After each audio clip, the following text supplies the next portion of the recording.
Chers compatriotes, il est de plus en plus évident qu'Alpha Condé est en train de profiter de l'état d'urgence sanitaire pour dérouler son agenda politique qu'il avait mis tant d'efforts à cacher. Son objectif, on le sait tous, est de déclarer sa candidature à la prochaine élection présidentielle. Pour lui baliser la voie, il a déjà mis en place tous les jalons nécessaires.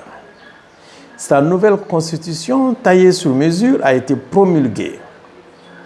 Un nouveau parlement où son parti détient les 2/3 des sièges a été inauguré. Et il a réussi à faire élire un homme de paille à la présidence de la Commission électorale nationale indépendante, la CENI.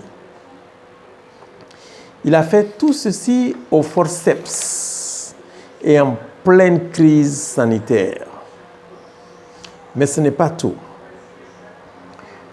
Pour mater toute contestation à l'annonce de sa candidature, il déclenche une véritable chasse aux sorcières contre les opposants au 3e mandat. Ses forces de sécurité ratissent tout le pays pour dénicher et embastiller les responsables et militants du FNDC, le mouvement d'action citoyenne, décidé à lui barrer le chemin.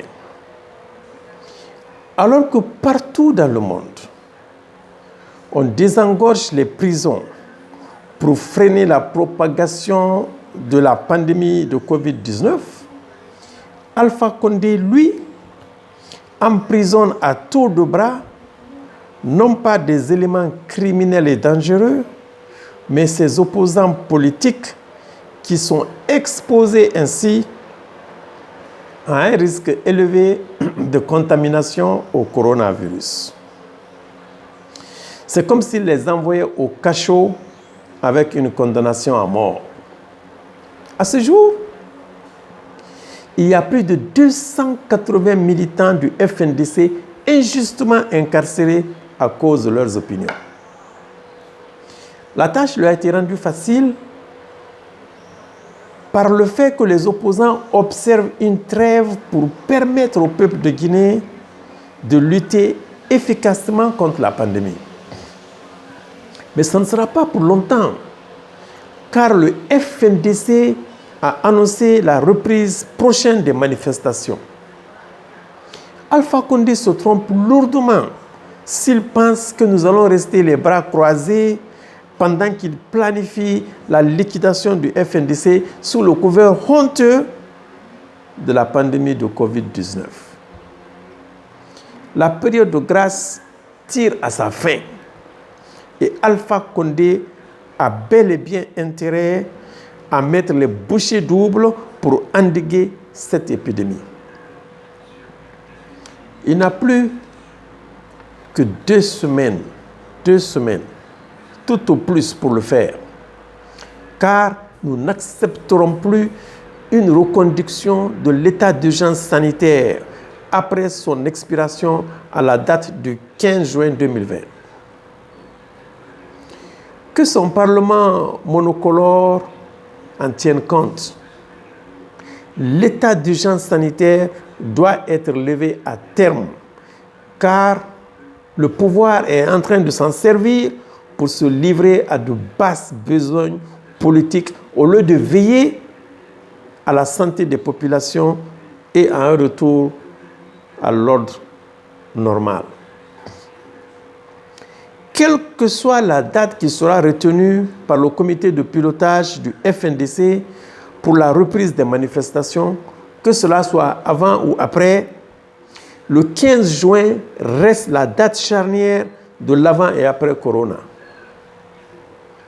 Après cette date, Alpha Condé ne pourra plus s'abriter derrière la pandémie de Covid-19. Et la crise politique devra bien connaître son épilogue. Le jeu d'Alpha Condé a été révélé au grand jour.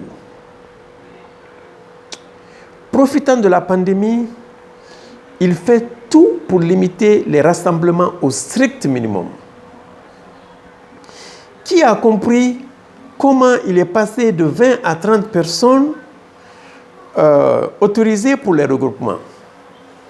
Quelle est sa logique dans cette démarche quand la marge est si insignifiante?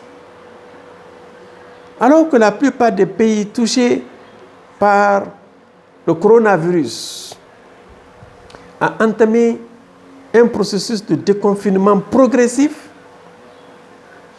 Alpha Condé, encore une fois, marche à contre-courant.